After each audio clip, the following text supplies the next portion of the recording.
ரசூலுல்லாஹி ஸல்லல்லாஹு அலைஹி வஸல்லம் சொன்னாங்க, மனிதர்களில் சிறந்தவன் அல்லது முஃமின்களில் சிறந்தவர் யாருன்னா, மனிதர்களோட கலந்து மனிதனுடைய சுபாவங்கள் எல்லாவற்றையும் அறிந்து கொண்டு தெரிந்து கொண்டு அவர்களோடு சேர்ந்து வாழ்ந்து கொண்டு அதில் அல்லாஹ்வை பயந்து அதில் வரக்கூடிய சோதனைகளை பொறுமையோடு சகித்துக் கொள்பவர் தான் ஒரு சிறந்த முஃமின். ரசூலுல்லாஹி ஸல்லல்லாஹு அலைஹி வஸல்லம் சொன்னாங்க.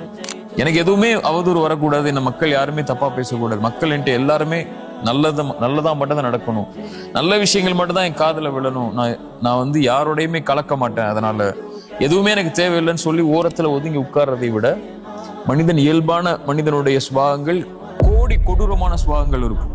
எந்த ஒரு மனிதனும் பெரும்பான்மையான மனிதர்கள் நல்லவை விரும்ப மாட்டாங்க. இன்னொரு மனிதரை பற்றி நல்லதை பேசுறதை விரும்ப மாட்டாங்க. இன்னொரு மனிதர் உயர்றதை விரும்ப மாட்டாங்க. இன்னொரு மனிதர் கண்ணியமா இருக்கிறத விரும்ப மாட்டாங்க. அல்லது அவருக்கு இல்லாத ஒன்று அவருக்கு இருக்கும்போது அவர் மேல அவர் பொறாமை கொள்வார், வெறுப்பு கொள்வார். இது மாதிரி பல சுபாவங்கள் மனிதர்களுக்கு இருக்கு. இந்த மனிதர்களோடு வாழ்ந்து கொண்டு அவர்களிடமிருந்து வரக்கூடிய சோதனையை அல்லாஹ்விற்காக யார் பொறுத்து கொண்டிருப்பாரோ அவர்தான் சிறந்த முஃமின்னு ரசூலுல்லாஹி ஸல்லல்லாஹு அலைஹி வஸல்லம் நமக்கு எடுத்து சொன்னாங்க. ரசூலுல்லாஹி ஸல்லல்லாஹு அலைஹி வஸல்லமுடைய தோழர் அபூ தர்தா ரலியல்லாஹு அன்ஹு அவங்க இடத்துல ஒரு மனிதர் சொல்றாரு, அபூ தர்தா, நான் மனிதர்களோடு இருக்கிறேன், சில நேரம் முள்ளில்லாத பூக்களை போன்று என்னுடைய வாழ்க்கை இருக்கு. அவர்களோடு இருக்கும்போது சில நேரம் முள் மட்டும்தான் இருக்கு, பூவே இல்லை. சில நேரம் நல்லா இருக்கு மனிதர்களோட வாழும்போது, சில நேரம் ஏண்டா வாழ்றோம்னு தோணுது.